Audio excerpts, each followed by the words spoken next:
Colebrookdale Village, which is the original town of Colebrookdale. It's about 2 miles south from Boyertown, right on the line. And it's currently where we house our bonfires, and we have the water tower that we just built in the last few years. So we have a lot of plans coming up for that area.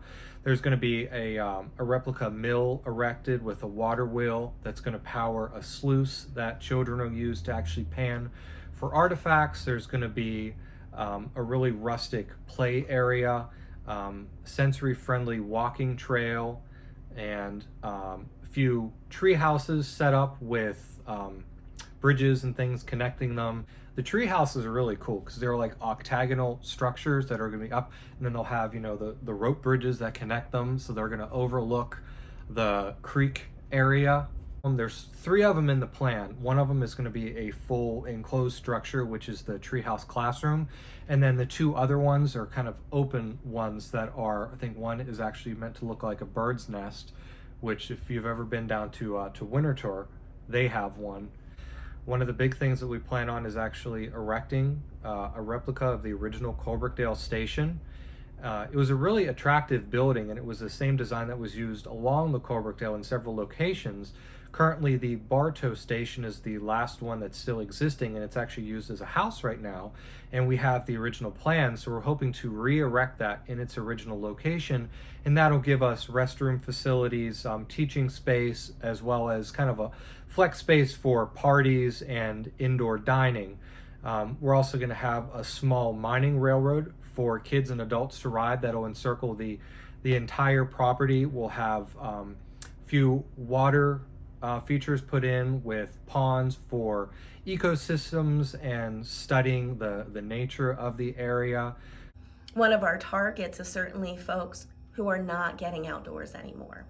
And there are large populations of children who don't have the opportunity to really engage with the earth, with the dirt, with trees, with water, with natural space in a way that we know is actually really good for their mental and physical health. The sensory-friendly trail is specifically for any folk that just want to get away, and it's really for the autism community, so it'll have a lot of things to touch, to feel, to smell, so it'll be really exciting. And so we've reached out to our good friends at Berks Nature, Kim Murphy, Michael, Tammy, and the others at Berks Nature. They run the Nature Place, and that it's a wonderful outdoor learning space, play space, and they have a preschool there. And we brought them down with our other friends that we've continued relationships with, the YWCA in Tri-County area in Pottstown. And we met the folks at the Science Research Institute at Alvernia. I and our partners, we got together and we pedaled down to what we're calling the Children's Outdoor Education Center. Many of you might know it as the Colebrookdale Village. Down at the Colebrookdale Village, you would have already seen the boarding platform and the water tower, and there is an outbuilding there that is what would have been a work building or a storage shed for railroad workers back in the day. There is a preserved, truly historic outhouse that is a functioning in its original form. There is a picnic grove that has picnic tables, and we have a fire ring.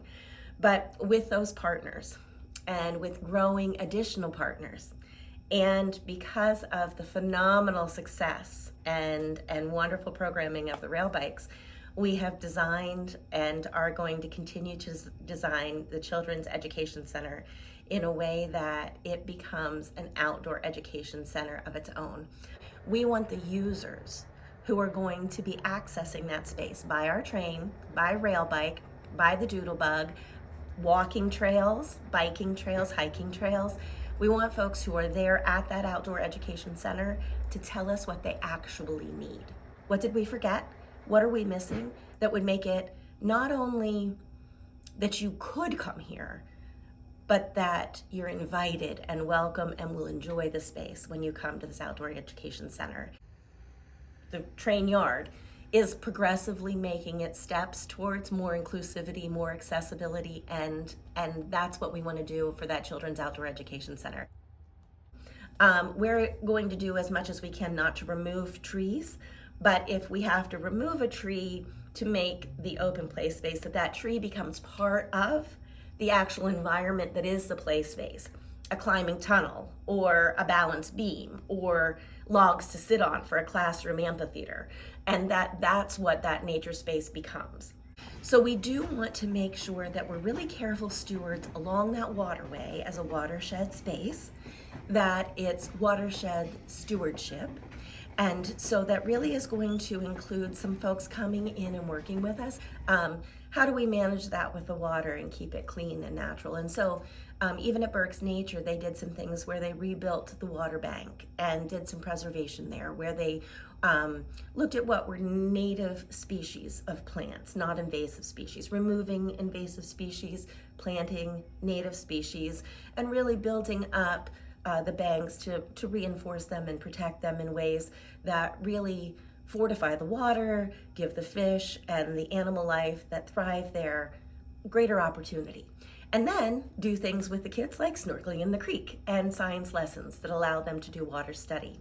We were very lucky to get a grant, a First Energy fund, to be able to do off-the-grid power so that there is solar, wind, water power that generates whatever we might need for the space to make sure that we're taking good care of the kids. So the Children's Outdoor Education Center really is an opportunity to blend together what would be the best of education, the best of STEM education, STEAM, and bringing in the arts and humanities, and engaging young people, and really people of all ages, in an outdoor space that is clearly inviting and safe and purposeful for them. Understanding the needs of children with neurodiversity, whether they be kids with ADHD, whether they be gifted students, whether they be kids with the autism spectrum, and the vast array of all of our uniqueness. We know that outdoor space is really conducive to a calming, centering for many of us. And having that opportunity to just pick your textbook up and move to that space is really an inviting opportunity. But ideally, yes, if you want to do life sciences and natural sciences, and you want to see and understand why the environment matters, why invasive species versus native species matter, taking them to that place, letting them see and touch it, put their feet on the ground to really connect to that earth and to the trees and be in that space, we're talking about that, really becoming a part of that environment as we are, to really make those personal connections so that perhaps, like we are doing with our historical lessons, we would like those young people and the people who come to that space to become lifetime stewards, to move forward in a way that they want to care as they move forward. So our Christmas season is in full swing, and our trains are very popular. This year we're so excited to see so many smiling faces and so many wonderful children joining Santa Claus on board the train. We have a Twas the Night Before Christmas train where Santa joins children on board the train, many of whom join us in their pajamas for hot cocoa and cookies, and they read the night before Christmas on board the train, and every child gets a complimentary copy of the Twas the Night Before Christmas story, a special Colebrookdale Railroad version of it they can color and read along with Santa. We also have this car on board the train this year, the car that we're currently sitting in, which is our main central car, or the lounge car as you'll see it online.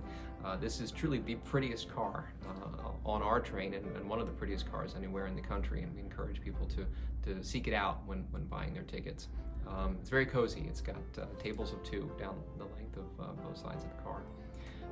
We'll also be offering our Snowflake Special trains. So after Santa returns to the North Pole, the train is still decorated. We still have the music on board, and all of the majesty of Christmas is available on board the train without all of the hustle and bustle of the pre-Christmas season. So that has become a favorite for many folks to bring their friends and family who are in visiting from out of town, or just to experience this beautiful time between Christmas and New Year. This is a great way to do that on board the train. And then again, this year we'll be offering our New Year's Eve special train, so you can ring in the new year as the close of midnight happens here on board the train with noisemakers, and we've got adult beverages on board and music and so on and so forth. So those trains are very popular, and it's a great way to end what has been a very good year here at the Colebrookdale.